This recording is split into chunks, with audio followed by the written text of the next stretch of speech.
Buenas noches. Can everybody hear me?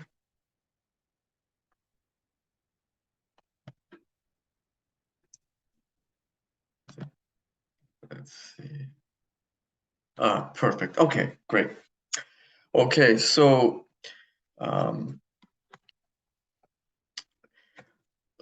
let's take a look at, we're going to take a look at chapter 2, and I'm going to go through it as this course was, and it was not laid out initially by me, but I'm going to go through and follow the sequence of the person who set it up, and we're going to follow chapter 2 sequentially, and basically so that you do well on your assignments, okay, for chapter 2, and that you're well prepared for the chapter 2 test, which is due by Sunday. So quickly, if we start on page, give me a second here, let me make sure it's off correctly. Okay, so let's go and take a look at our textbook, and let me just see if I can pull that up here. Okay, let's see.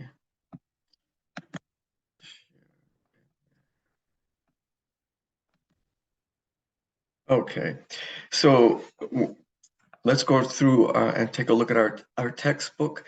So we'll start off with comunicación. And basically, again, we're at a very fundamental level. This is Spanish 101. So hopefully you all know how to talk about age, how to ask someone their age, and how to respond to a question when you're asked your age. And so here is the question here, and give me a second. Okay, so ¿cuántos años tienes?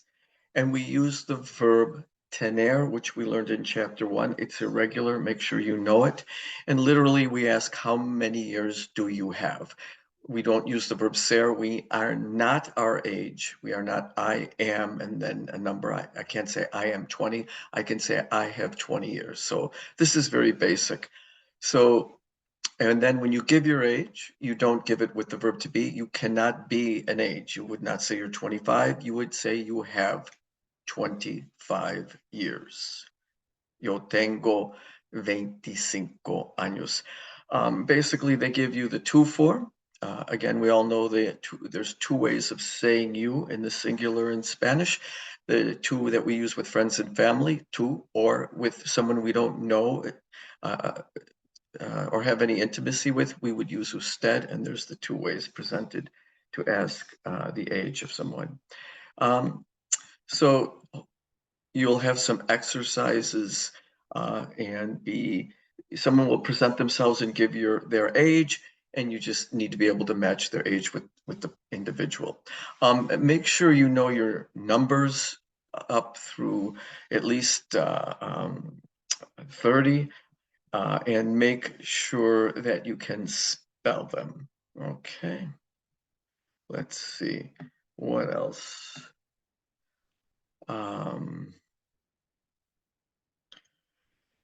So again, this is what I just explained to you, how to work with age, how to ask someone's age, and how to respond to a question if somebody asks you your age. One thing I'd like to point out, the number 1 in Spanish, uno, most numbers in Spanish are not gender sensitive. So the gender of the word that you're referring to, that you're counting out, doesn't affect the number, okay? But the number 1 is a little weird. So you drop the O from 1 if the word you're modifying is masculine. So años is masculine, right? So if you're 21, you would say yo tengo 21 años, not 21 años. Why? Because 1 is gender sensitive, and it's got a little twist to it. If the number one modifies a masculine noun, you drop the O. Likewise, if the number one, if it modifies a feminine word, like you want to say 21 women, you drop the O and you add an A. So it's not, 21 women is not 21 mujeres, it's 21 mujeres. So just remember that you have to drop the O in the case of number one. And if the word is masculine, you just drop the O. If it's feminine, you drop the O and add an A. There's not too much more to say beyond that. Okay, so make sure you feel comfortable with that. The next thing, in chapter 2, and from chapter 1, you've been slowly introduced to various question words. Que is the most prominent of them. Que means what. Then we had donde, where. Cuantos, we just saw above. How much, how many. But let's go back. There's another question word, a donde. It's a variation of the question word donde. And a donde means where to, where to. So we use a donde with the verb to go. In fact, when you want to ask a where question, normally you will use donde. Like, where do you study? ¿Dónde estudias? Okay, or where do you eat? ¿Dónde comes? Where do you eat? Or even ¿dónde estás? Where are you? But when you have a verb of direction and motion, you asked the question where, not with donde, but a donde. And pretty much for Spanish 101, the only place you're going to be seeing a donde, you'll see it used with ir. With any verb of direction and motion. So, for example, to ir, to go, caminar, to walk, correr. But for now, we'll be seeing it a lot with the verb ir, the verb to go. So there's some questions here. A dónde va? And you should know, because we'll look at this a little bit later, the conjugations for the verb ir, the present tense conjugations, they're a little irregular and we need to learn them. So there are some situations here where they're going to have people talk about where they go or what they do during the day, and then you just have to listen and click off the places they go to. All right, really, it's not that difficult. So when you use the verb ir, you will often use it with a place, just like in English, okay? So someone might ask you in the to form, ¿a dónde vas? Where are you going? Or if they want to use the formal you form, the usted form, it would be ¿a dónde va? Where are you going? And whenever you answer, you would answer back, I am going, correct? So you need to know how to say I am going, which is yo voy or simply voy. All right. And you always follow the verb ir with the preposition a, to. The same thing in English. I'm going to school. I'm going to the bank. I'm going to church. The same in Spanish. So you would, if you were responding, you'll say yo voy or voy a, and then whatever your destination is, whether it's the gimnasio, the office, you will respond accordingly. There's one unique thing that happens here. If the destination you're going to is masculine, like gimnasio, el gimnasio, you would say, I am going would be yo voy a el gimnasio, and a plus el, when el means the masculine da, it contracts to al. So that's why it says here, voy al gimnasio. When you have a plus la, the feminine da, there's no contraction, okay? This is very basic stuff. And you should start getting familiar with just basic places that you might go through, that a typical person would go to any day. So like to the movies is el cine, to class, la clase, and try to learn the genders of these nouns. El cine. Notice when a word ends in E, you don't know the gender. If it ends in an O, you don't generally, it's masculine. If it ends in an A, it's feminine. But in the case of cine, words that end in E, you've got to learn it. So el cine is the movie theater. La clase, of course, class. Gym, gimnasio, masculine. Oficina, feminine. Supermercado, masculine. And so the rest of those are pretty logical. Okay. Let's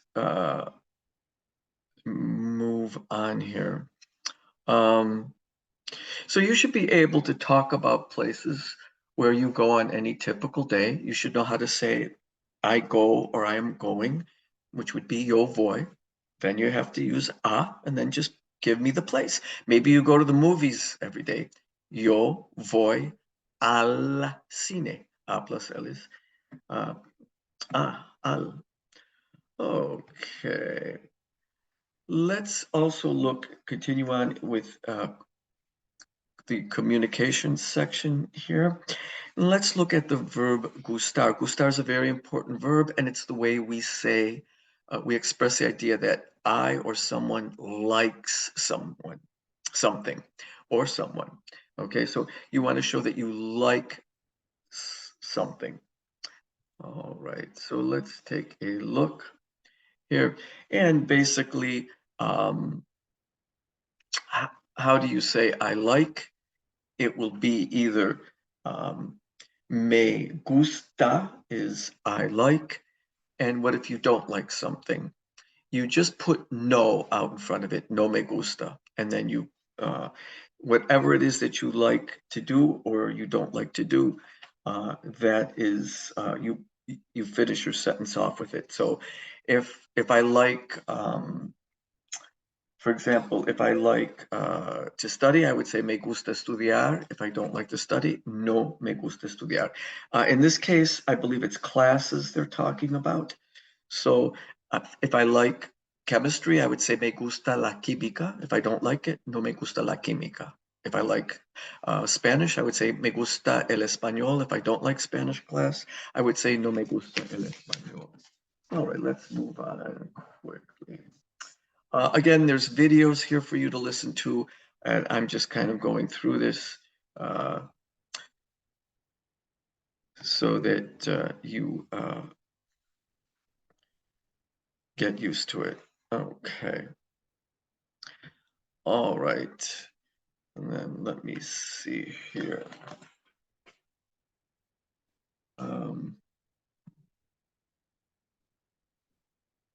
Okay. Again, how do you say I like? You would just use me gusta, and then you would, whatever thing it is you like, it could be a class, it could be a subject, me gusta, whatever it is you like, me gusta la clase, I like the class, or you could also put an activity in there.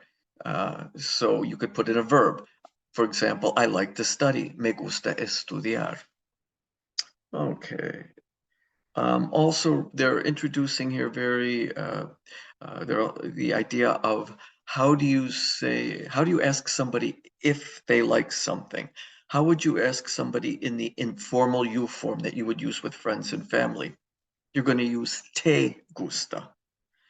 And so te gusta, depending upon how you put emphasis on it, will mean do you like. So you just you fill out the rest of the question with whatever it is. Is it a class or is it an activity? So do you like to study? ¿Te gusta estudiar? Or do you like uh, English class? ¿Te gusta la clase de inglés? Okay, let's move on here. Okay, and give me a second. Okay.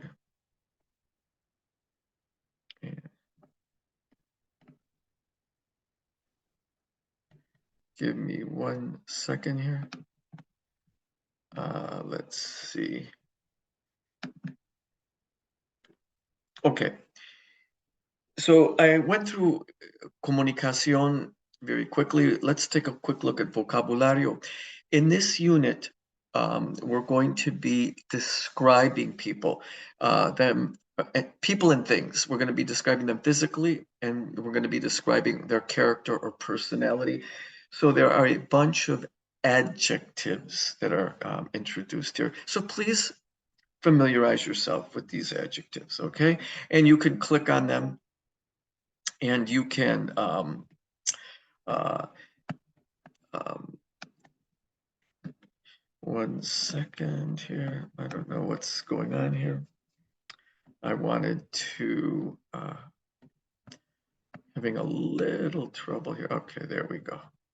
Okay, so take a look at these adjectives and start to familiarize yourself with them. So tall would be alto, weak, débil, okay. Active or enthusiastic would be animado, okay? Short, bajo. Happy is contenta or contento and or feliz. So start to familiarize yourself with these adjectives. This you can do on your own.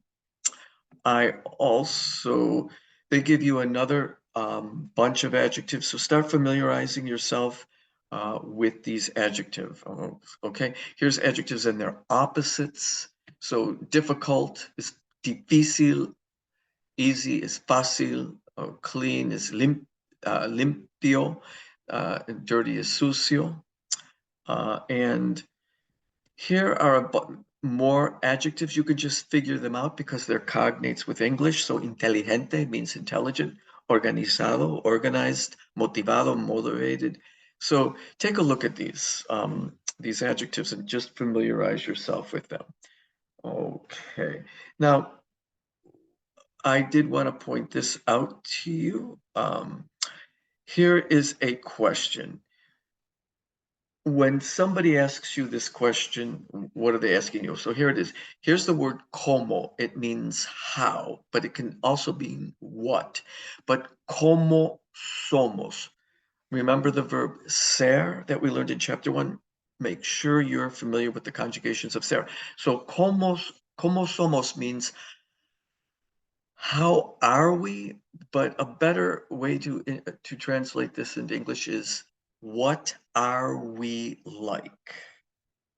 So if I ask the question, what are we like? I'm asking you to describe us. So either with adjectives of physicality, are we short, tall, or personality? Are we outgoing and friendly? Are we shy? Are we enthusiastic, animated? So ¿cómo somos? What are we like? I might ask you, ¿cómo es ella? ¿Cómo es él? How is he? How is she? But it's better, again, translated as, what is he like? ¿Cómo es él? ¿Cómo es ella? What is she like? When that is asked, they're looking for you to respond with an adjective. Okay? So let's take a look. ¿Cómo es ella? ¿Cómo es ella? I'm asking you, what is she like?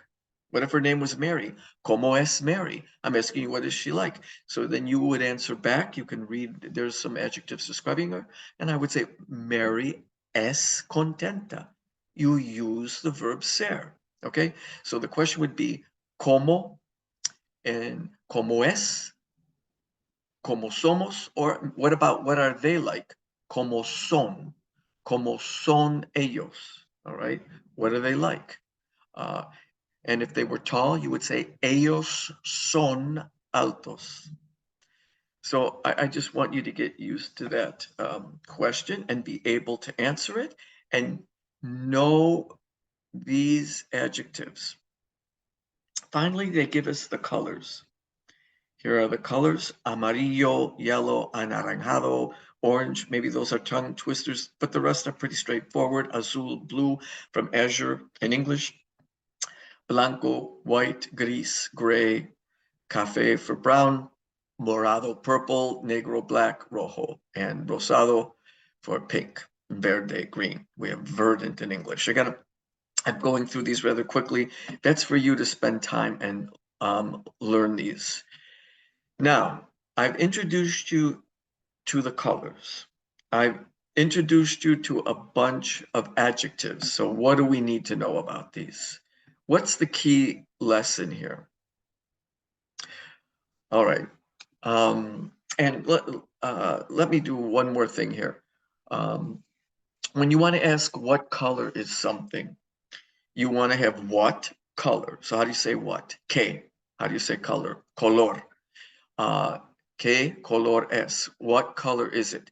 And in Spanish, we need to add the preposition de before que. So if you want to ask the color and you want to ask what color is it, like say someone's holding up a blue pen, they're holding up the pen and they say, ¿de qué color es? What color is it? Not ¿qué color es, but ¿de qué color es? And then you would say, you could say, la pluma, this pen, es azul. Okay, so it's very easy to work with this question. Now, let's look at the colors and the adjectives I've just introduced. Remember, adjectives must, in Spanish, must agree in gender and number with the nouns that they refer to. It's a very basic concept of Spanish. English is not like this. There needs to be no agreement between gender and number and colors in English with the nouns they modify, but in Spanish there does, okay? And so once you internalize this, it makes this whole thing a whole lot easier. Now, that's why it's very important to be aware of the gender of the person or the gender of the word that you're referring to, because it's going to affect the way you express like the adjective. Okay. So adjectives will have, in many cases, there's up to 4 ways to express an adjective in Spanish. Adjectives that end in O, and most do, there's 4 ways to express them. English doesn't have this. So let's look at an adjective in Spanish. For example, alto, okay, means tall. Notice it ends in an O. Okay, there's 4 ways to express it. All right, so if we want to say the tall man, and we know that adjectives usually follow the nouns they modify. So we would say the tall man, it would be el hombre alto. What if we have a woman? Well, woman is feminine, so it would be la mujer alta. So for adjectives that end in O, you drop the O and you add on an A when you're referring to someone feminine or a feminine noun. Everybody got that? English does not have this. There's only one way to say tall. There's not a masculine and feminine way. So alto for something masculine, alta for something feminine. Furthermore, we have to look at whether we have a singular word or a plural word, because Spanish also, adjectives also have to agree in gender and number. So if there's 5 tall men, I would say hay 5 hombres altos. I have to add on an S. And if there were 5 tall women, I would say hay 5 mujeres altas. I have to add an S. Now, do you see why for adjectives that end in O, all adjectives that end in O, there's 4 ways to express them, okay? So it would be for tall, it'll be alto, masculine singular, alta, feminine singular, altos, masculine plural, and altas, feminine plural. Please remember to adjust your adjectives every time you go to modify a word. You're going to have a lot of questions on this. This is very simple, but just be very aware of it. Now, what about adjectives that end in E? And there are a few, like inteligente, okay? What about adjectives that end in an E or a consonant. And there's a few of those too, like difícil, difficult. If an adjective ends in a consonant, there's no masculine and feminine, okay? So it would be un hombre inteligente y una mujer inteligente. Everybody got that? Real basic. But there is a plural form. So los hombres inteligentes, you add an S, y las mujeres, and the tall women, las mujeres inteligentes, you add on an S.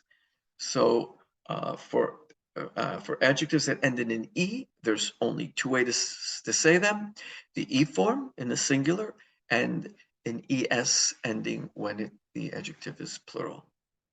And the same goes for adjectives. We have a few, not that many, that end in consonants like difícil. So there's no masculine or feminine. I would say el hombre difícil, the difficult man, la mujer difícil, the difficult woman. No change, no masculine or feminine. But what if I have the plural? Los hombres difíciles. Now I have to put an es. Remember that at words that end in a consonant, to make a plural, you add on an es.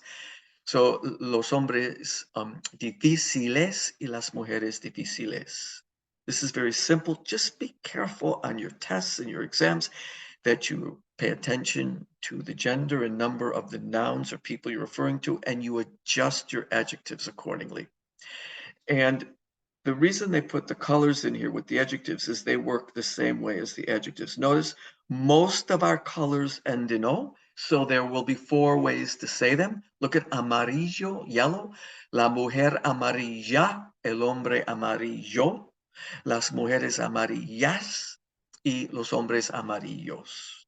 And there are a few colors that end in E, like verde. There's only two ways to say them: el hombre verde, la mujer verde, los hombres verdes, las mujeres verdes. And then, let's see. Okay, let's move on. Okay. So make sure you are familiar with the colors. Okay, how do you say red, blue, green?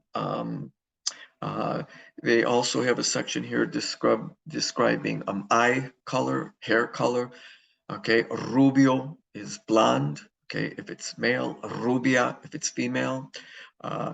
Remember these colors here of hair also will adjust depending upon if you're talking about a woman or a man, something masculine or feminine, if it's singular or plural. So los hombres rubios, the blonde men, las mujeres rubias, the blonde women.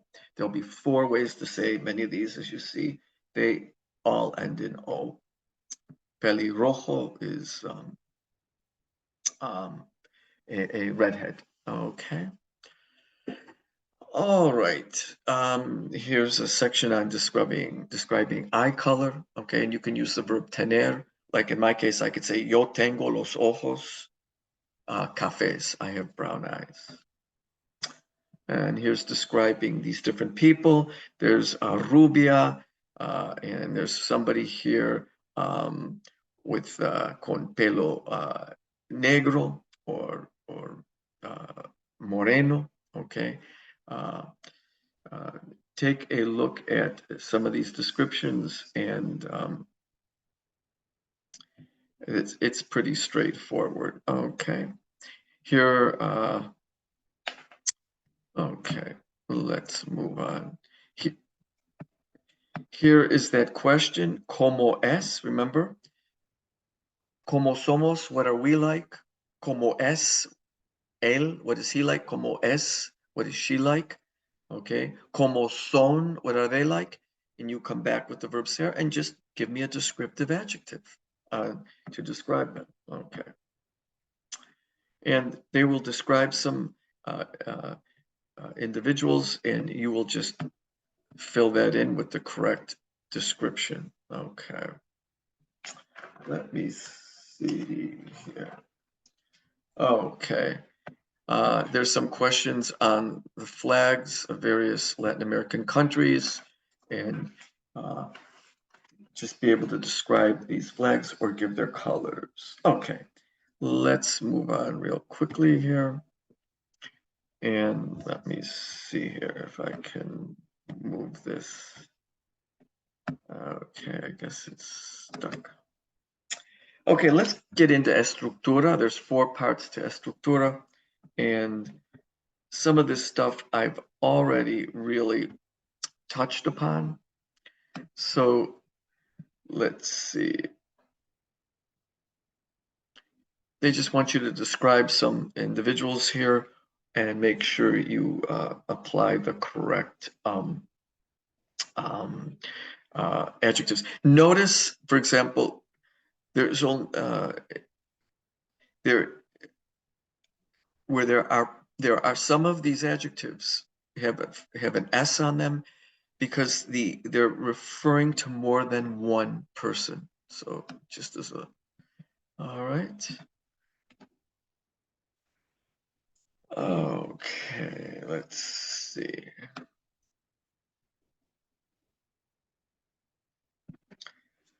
Okay, so this is what I just described to you. I jumped ahead a little bit, but this is showing you how the adjectives must agree in gender and number with the words or people they modify, and that for adjectives that end in O, there's 4 ways to express them: masculine singular ending in O, masculine feminine singular ending in A, masculine plural ending in OS, and feminine plural ending in AS. And then you have your adjectives that end in E, like triste or inteligente. They only have 2 forms. There's no masculine, feminine, only singular and plural. Triste, tristes. And when they end in A, and adjectives like difícil or joven that end in a consonant, there's only 2 ways to express them. There's no masculine and feminine. Una mujer joven, un hombre joven, but the plural is jóvenes, es ending. Okay. And it's explained very well there for you.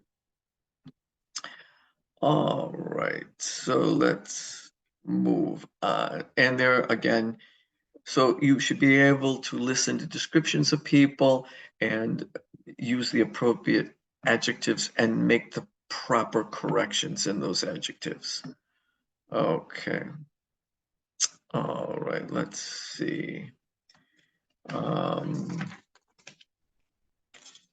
Let me see if there's anything else more to point out here. Okay. So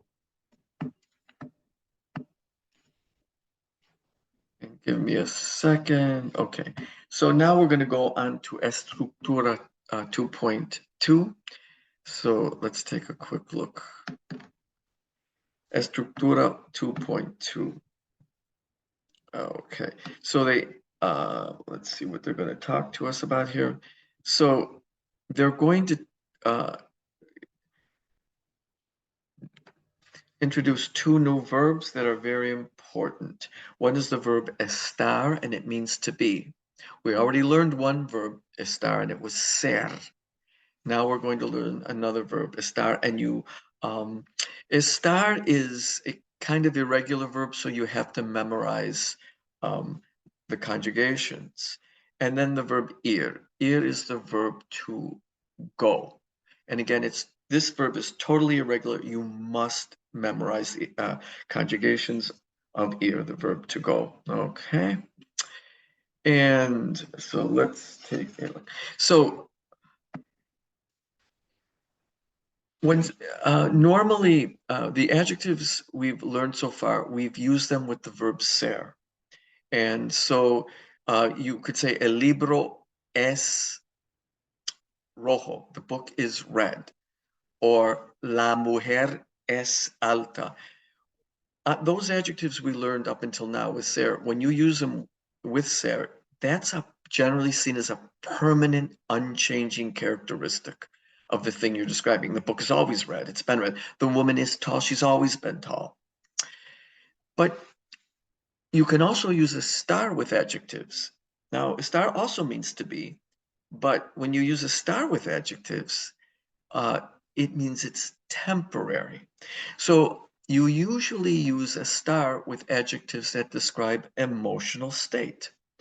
Okay, like you might be bored, and we saw those some of these adjectives earlier on used with Sarah, but you can also use them with a star. So you could say um, he is bored. Él está aburrido. Okay, she is nervous. Ella está nerviosa. So when you talk about the emotions, you want to use a star. When you want to talk about permanent conditions like he's tall or fat or she's intelligent or she's an extrovert, or ella es simpática, she's friendly and outgoing, you're going to use ser. So make sure you pick up on these slight differences. There is a little bit of, there is some testing on this. So for example, they teach you here on page, I just want to point this out. Let's see if I can, hold on a second. Um, So, for example, here in Estructura, where they introduce estar, they ask you, are you sad? Estás triste. They're using the to form. I wouldn't say eres triste, I would say estás. It's an emotional state. So and the person might respond, sí, estoy triste, or no estoy triste. So again, these emotional states, use them with a star. I'm just trying to give you some examples. Here are some of them. Tired. You're not permanently tired. So you would ask somebody, ¿estás cansado? Oh, okay. Now notice if you ask somebody, are you tired? If you're talking to a female, you're going to say, you're going to ask, ¿estás cansada? Okay. Because again, adjectives have to be tweaked or modified according to the gender and number of the person they're referring to. Okay. What if someone asks a group of people, ¿Están ustedes? Are you all nerviosos? And if everyone was nervous, they would say, sí, estamos nerviosos. We are nervous with an S on it. So even when you use a star, you've got to tweak those adjectives. If you're referring to a male and you're using an adjective that ends in O, you're going to have to change the ending to an A. Okay. So if you want to ask somebody, if you want to ask a male, are you happy? You could say, ¿Estás contento? If you ask a female, ¿Estás contenta? You've got to change or tweak the adjective in accordance to the person you're referring to or the thing you're referring to. I hope everybody sees that. And again, here are your adjectives that you're going to most often use with estar, okay? Cansado, tired, nervous, nervioso, solo, alone, ansioso, anxious, bored, aburridos, enfermo, sick. You're not always sick. So if you're sick, you would say estoy enfermo, not soy enfermo.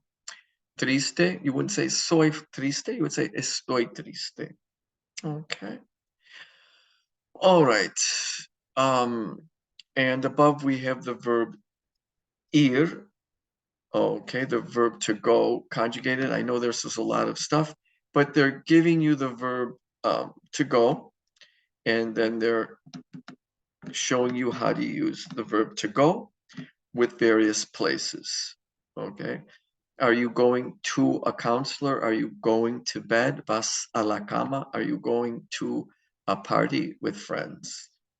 Okay, let's move on and see if there's anything else I need to show you here. And again, here's again, using a star with emotional states or physical states, to be tired or to be sick or to be nervous or anxious, you're going to use a star. And again, just correct those, make sure that those adjectives agree in gender and number. All right, let's see. Again, here they're reintroducing ser and just saying you use ser when you're talking about a permanent condition, okay? Like the book is red, the woman is tall, when you're giving identity, and they're referring you back to Structura 1.3, you can take a look at that.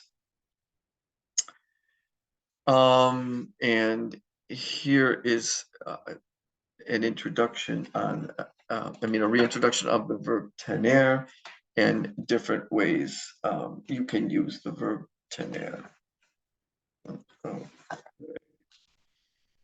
And you can use tener to express certain states, like to be hungry, to be thirsty, or to be hot or cold.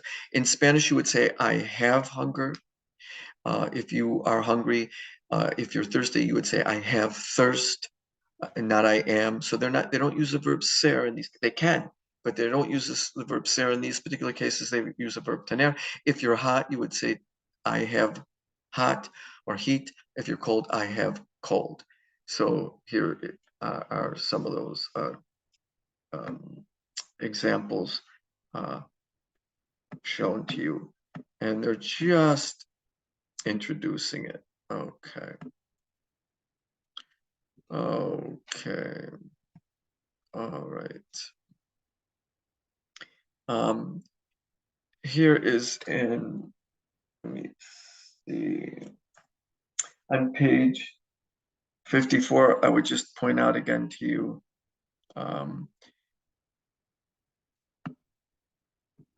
look at this exercise, estoy or soy. Are you going to use ser or estar with the adjectives? Think about it. Okay, so look at the first one. Yo soy frustrado. Well, frustrado means frustrated. It's an emotional state. So do we use ser with emotional states or a star? A star. It's a temporary state. So this stuff is very simple. But again, now in this case, the person speaking is male. If this were a woman speaking, they would say estoy frustrada. So don't forget to tweak your adjectives, particularly the ones that end in O, because they're going to have a masculine and feminine form, and they're all going to have a plural form. All adjectives, if they end in an E or a consonant, they're going to at least have two forms, singular and plural. But the ones that end in O are going to have four forms. Just be aware of that, okay? Look at 5 here. Soy profesor. You want to say, I am a professor. Well, you're going to use ser. It's a permanent condition. It's identity. It's profession. Okay. All right, let's move on. Here are your question words, and start to learn and get familiar with these, okay? Que, you should know by now, means what, donde, where. And then with the verb ir, we use a donde to ask questions, to where. Just remember that. Okay.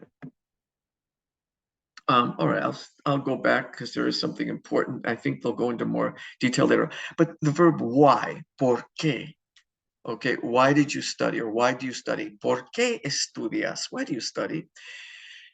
For our purposes in Spanish 101, when someone asks you a why question, we don't have a lot of language right now. But if somebody asks you, why are you studying? You could just say, because there is a test. So you want to answer back with why with because. And the word because is porque, no accent mark, all one word. Porque, all one word. So if you ask me, why are you studying? ¿Por qué estudias? You'll answer a why question back with because. Porque yo tengo un examen. Because I have a test. Porque tengo un examen. All right, I just wanted to illustrate that. Here's some questions that they ask with the verb ir. Okay. All right. ¿A dónde vas? On page 55, they're just testing you on ir. So, ¿a dónde vas cuando estás enfermo? If you're asking a male, ¿a dónde vas cuando estás enferma? If you ask a female friend. Okay. And the best answer here would be a el médico, al médico. When you're sick, you go to the doctor. Okay. Okay. All right. Let me see. You might go to the clínica. You might also go to the farmacia. Okay. So it might be more than one answer. All right. And remember, whenever you use the verb ir, you always follow it with the preposition a. He's going to school. Él va a la escuela. Or he's going to the university. Él va a la universidad. That's when you use it with a destination. What if you use it with another verb, like he is going to study? Él va a estudiar. So you all even use it with another verb. Okay. Let us take a look.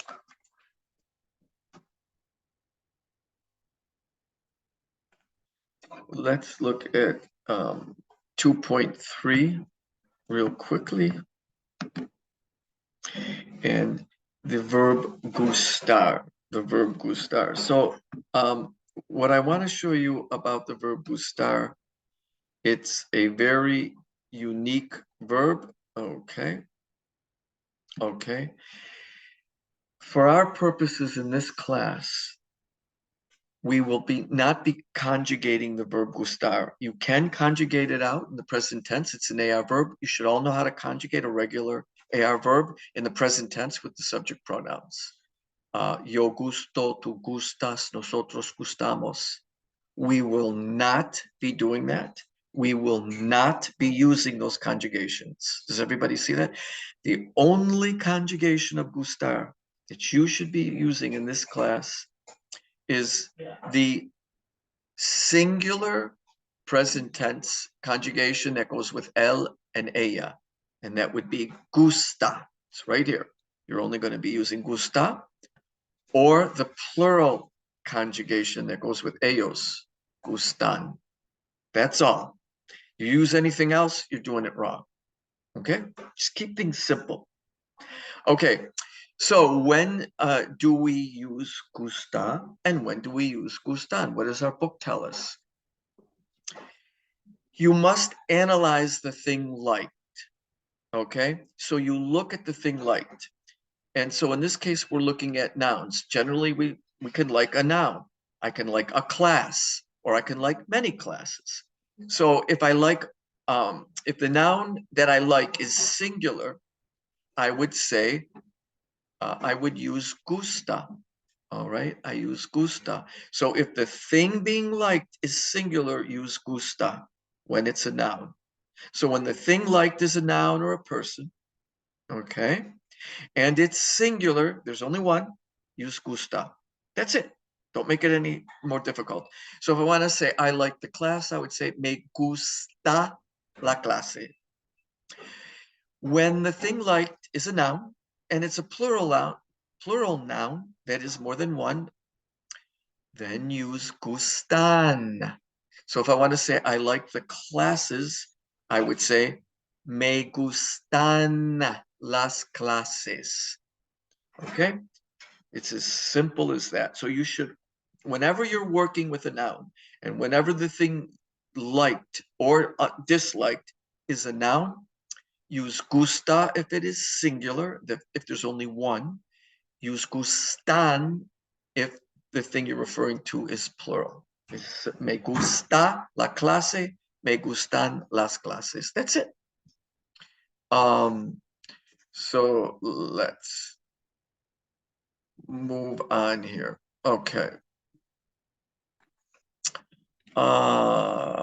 Okay. What else? Okay, let me see.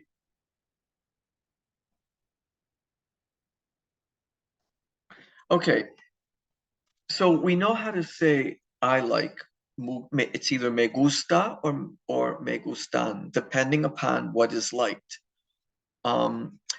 What we can also say or ask somebody, what do you like? Or we could say you like. Now, what if you want, which you do you want to use? If you're going to use the tu, the familiar you, you're going to use te and gusta or te and gustan. So if you want to say you like the classes, you would say te gusta, te gustan las clases. So if you want to say you like the classes, it would be te gustan las clases. Clases is plural, so you use the plural form of gustar, or which would be gustan. If you want to say you like the class, it would be te gusta la clase. If you want to ask somebody, do you like the class? ¿Te gusta la clase? If you want to ask somebody, do you like the classes? ¿Te gustan las clases? All right.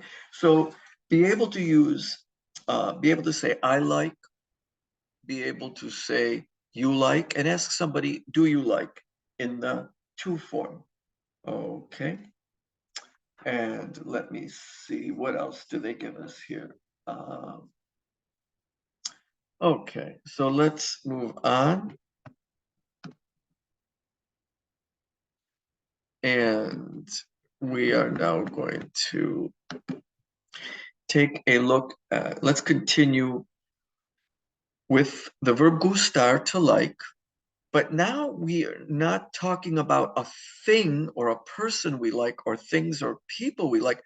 We want to talk about an activity, a verb action. And just like in English, we can use the verb to like with a person or a thing, or we can use it with a verb activity. I like to sleep. I like to study. I like to play baseball. Okay. Well, what if we like, we're talking about a verb action. What do we do here? In this case, we use gusta. So if I want to say I like to study, I would say me gusta estudiar. If I want to say you like to study, I would say te gusta estudiar. Everybody see that? So we always use the singular form of gustar when the thing liked is a verb action. The other thing is, whenever we talk about a verb action, something we like to do, we never conjugate a verb after gustar, never. Leave it in the infinitive form, that is in the to form, the unconjugated form, the AR, ER, or IR form. So if I want to say I like to study, I would say me gusta estudiar. You like to study? Tú, a ti, well, te gusta estudiar. I don't touch the verb. Don't conjugate it. Some people will say te gusta estudias. Wrong. Never. Okay. Me gusta estudio. Wrong. It's me gusta estudiar. In fact, it's exactly like English. In English, we say, I like to study. Okay. You like to eat. You leave it in the AR, ER, IR form, the verb. Leave it in the infinitive form always. Okay. Um, and here's a great verb to know. Hacer. Hacer means to do. So what do you like to do? There's a question word. ¿Qué? What? ¿Te gusta? Do you like to do? ¿Qué te gusta hacer? Real simple question. And you would come back, I like. I like is me gusta. Now, if it's a verb activity, it's going to be immediately me gusta. You can only use the singular form with verb activities, no matter how many verbs you're talking about. So I could say, me gusta estudiar y dormir. I like to study and play. I talked about more than one activity, but I still use the singular form gusta. Always use the singular form gusta with verbs, no matter how many verb actions you're talking about. Okay. Let me see. And this is all described here. Okay. Gustar is always used in the singular when used with one or more infinitives. And okay, let me see. There is one other thing I did. Let me see here.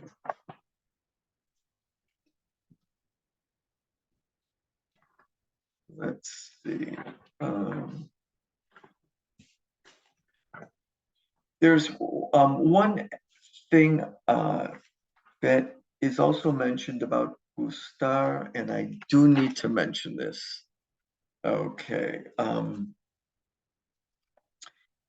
So you know how to say I like. It's going to either be me gusta or me gustan. You like would be te gusta or te gustan.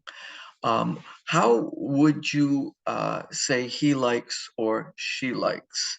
And that's also here. I can't find it right now, but it will be le, gusta or gustan. So she likes to study would be le gusta estudiar.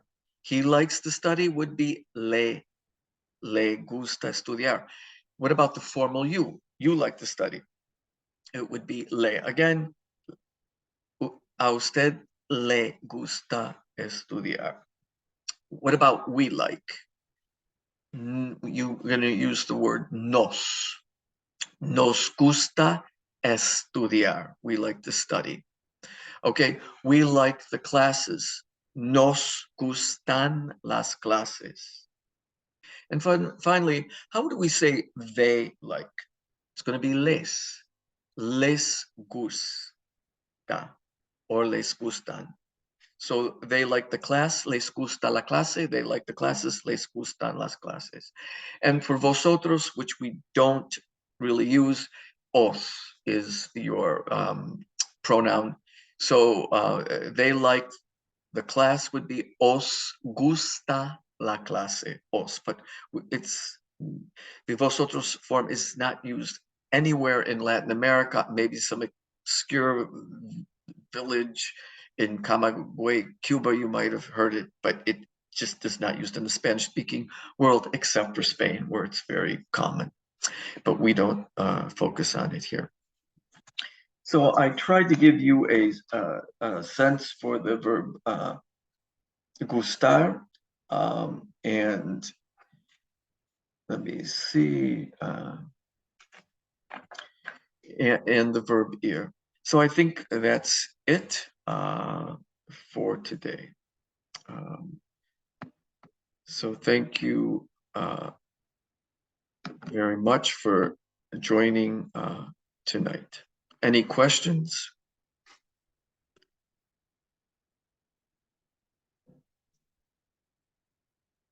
Okay, and I will say good evening.